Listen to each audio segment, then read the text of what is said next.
Hello mga kainday! Another day, another vlog of cooking ulam serye. Ayan mga kainday, yan ang ating simpleng ulam. Magluluto lang tayo dyan ng chicken barbecue a la Gracia. Ayan, nag-ano lang tayo dyan ng chicken. Nilagyan natin ng pampalasa, ng paminta, ng ketchup.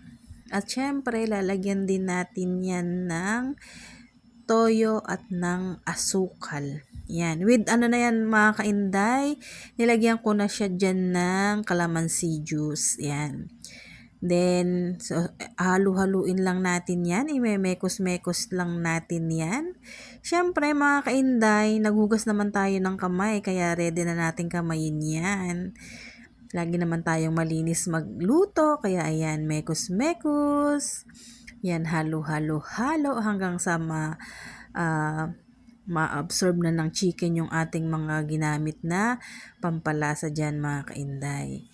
At syempre, simple lang yan. Ayan, nakalimutan ng kainday nyo yung garlic, kaya napahuli ang ating garlic. Pero, abot pa rin naman siya. Yan.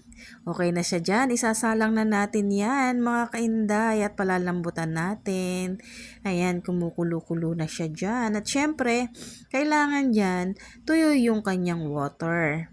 Yan, tinikman na ang kainday nyo kung okay na ba yung lasa ng ating chicken barbecue. Ayan, it's good na yan mga kainday. Busog na ang ating dinner. Ayan na po ang ating chicken barbecue. It's so yummy. Maraming salamat sa suporta. Bye-bye!